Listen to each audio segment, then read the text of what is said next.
Hello everyone, this is Ayushi and I am back with Psychology Lecture Series for Class 12.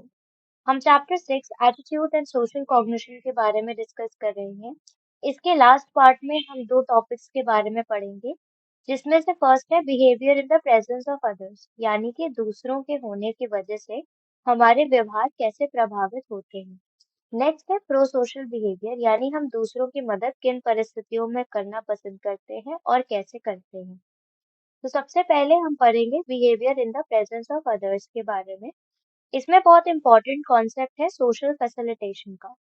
Social facilitation का मतलब होता है दूसरों के रहने की वजह से हमारा जो काम करने का परफॉर्मेंस है वो बेहतर हो जाता है, हम और बेहतर परफॉर्म करते हैं किसी भी काम में। 1897 में नॉर्मन ट्रिपलेट नाम के साइकोलॉजिस्ट ने ये कॉन्सेप्ट लोगों में देखा था और उन्होंने बोला था कि इंडिविजुअल जो लोग होते हैं वो दूसरों के होने की वजह से ज्यादा बेहतर परफॉर्म करते हैं अगर वो अकेले परफॉर्म करें तो। फॉर एग्जाम्पल उन्होंने एक स्टडी कंडक्ट की थी जिसमें उन्होंने ये देखा था कि जब साइकिलिस्ट रेस करते हैं और अकेले रेस करते हैं तो उनकी परफॉर्मेंस कम होती है, और अगर वो किसी और के साथ कंपटीशन में रेस कर रहे हैं तो वो बेहतर परफॉर्म करते हैं या बेहतर रेस कर पाते हैं। जेजोंग नाम के साइकोलॉजिस्ट ने इसी का कारण बताया था कि ये क्यों होता है। इन्होंने कहा था कि लोग दूसरों के होने की वजह से और बेहतर परफॉर्म इसलिए करते हैं क्योंकि वो उस काम की तरफ अराउज्ड हो जाते हैं, यानी उत्तेजित हो जाते हैं। कॉटरल नाम के साइकोलॉजिस्ट ने इसको और बेहतर समझाया। इन्होंने इवैल्यूएशन एप्रीहेंशन नाम का कॉन्सेप्ट दिया था जिसमें इन्होंने बताया था कि लोग उत्तेजित क्यों हो जाते हैं। इनका कहना था कि लोग उत्तेजित इसलिए हो जाते हैं क्योंकि उनको लगता है कि उन्हें इवैल्यूएट करा जा रहा है, उन्हें परखा जा रहा है।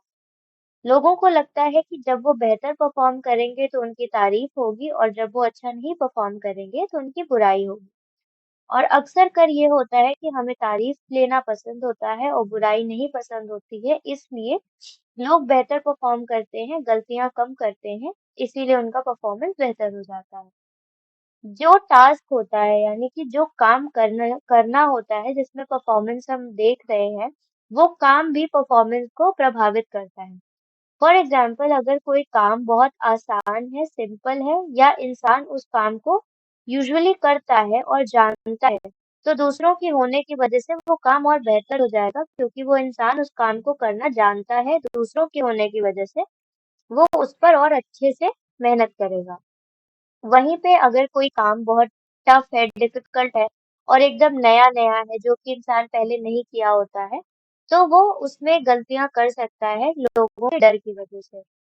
और जब वो इस चीज से डरता है तो वो गलतियां ज्यादा करता है और इसकी वजह से उसका जो काम होता है वो खराब हो जाता है। यहाँ पे कोएक्शन नाम का एक कॉन्सेप्ट है। इसमें कहते हैं कि जब लोगों के होने की वजह से और वो लोग और आप सेम काम कर रहे होते हो तो वहां पे कंपटीशन की भावना आ जाती है जिसकी वजह से इंसान और बेहतर परफॉर्म करने की कोशिश करता है।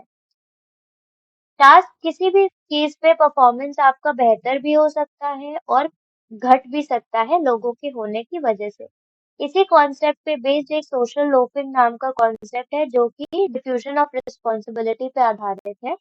इसमें कहा जाता है कि जब कोई इंसान एक समूह में काम कर रहा होता है तो वो मेहनत कम करता है क्योंकि उसको लगता है कि ये समूह के बाकी सदस्य भी काम कर सकते हैं, इसीलिए वो कम मेहनत करता है। नेक्स्ट हम बात करेंगे प्रो सोशल बिहेवियर के बारे में। जब किसी की मदद करते हैं या किसी के मदद के व्यवहार को हम कहते हैं प्रो सोशल बिहेवियर, यानी कि the behaviour of helping is called pro social behaviour. ये ऑल्ट्रुइज्म के कॉन्सेप्ट से काफी मिलता जुलता है जिसमें कहा जाता है कि लोग किसी और के बारे में सोचते हैं या उसकी सलामती के लिए कोई काम करते हैं बिना खुद के इंटरेस्ट के या बिना खुद के बारे में सोचे। ऑल्ट्रुइज्म लैटिन वर्ड ऑल्टर से बना हुआ है जिसका मतलब होता है अदर्स, यानी दूसरे। प्रो सोशल बिहेवियर के कुछ फीचर्स होते हैं जिनसे हमें पता चलता है कि ये व्यवहार प्रो सोशल है या दूसरों की मदद करने के लिए है या नहीं है। प्रो सोशल बिहेवियर का जो मकसद होना चाहिए वो सिर्फ और सिर्फ दूसरे इंसान की अच्छाई के लिए होना चाहिए या उसकी उसकी सलामती के लिए होना चाहिए। प्रो सोशल बिहेवियर का मतलब होता है आप किसी की मदद कर रहे हो तो आप रिटर्न में या उसके बदले में कुछ चाहते नहीं हो। ये जो आप मदद कर रहे हो वो खुद की मर्जी से कर रहे हो, विलिंगली, बिना किसी के दबाव में। ये जो आप काम कर रहे हो प्रो सोशल बिहेवियर का मदद करने का, इसमें कुछ हद तक डिफिकल्टी आनी चाहिए या इंसान को कुछ डिफिकल्टी महसूस होनी चाहिए वो मदद करने की। कुछ लोग होते हैं कि वो दावा करते हैं कि मैं दूसरों की मदद कर रहा हूँ, लेकिन उसके पीछे उनके खुद के मकसद छुपे होते हैं। वो कुछ रिटर्न में चाहते हैं या वो अपने शान-ओ-शौकत के लिए मदद करते हैं। तो ये प्रो सोशल बिहेवियर के अंदर नहीं आएगा। फॉर एग्जाम्पल अगर कोई गरीबों को खाना बाँट रहा है और खाना बाँटते-बाँटते उनके साथ फ़ोटो खिंचा रहा है, तो वो चाहेगा कि ये फ़ोटो मेरी दूसरे देखें और मुझे बहुत बड़ा आदमी कहें। तो वो प्रो सोशल बिहेवियर के अंदर नहीं आएगा। इसीलिए इसमें थोड़ी मेहनत करनी पड़ती है बिना किसी इंटरेस्ट के, बिना किसी रिटर्न के अपेक्षा के। इसीलिए ये बहुत कम लोग ऐसे व्यवहार कर पाते हैं। फॉर एग्जाम्पल मुंबई के ब्लास्ट जब हुए थे और उसमें बहुत सारे जो विक्टिम्स थे उनकी मदद करने के लिए बहुत लोग आगे आए थे। प्रो सोशल बिहेवियर को प्रभावित करने वाले कुछ फैक्टर्स होते हैं जिसकी वजह से हमारे प्रो सोशल या हेल्पिंग बिहेवियर प्रभावित होते हैं। ये होते हैं इनबॉर्न नेचुरल टेंडेंसी फर्स्ट होता है, यानी कि बचपन से पैदा होने से ही कुछ इंसानों में मदद करने की भावना जन्मी हुई रहती है, इसीलिए वो मदद करने के लिए हमेशा तत्पर रहते हैं। प्रो सोशल बिहेवियर लर्निंग से भी प्रभावित होते हैं, यानी कि बच्चे को किस माहौल में रखा गया है, उसको क्या सिखाया गया है।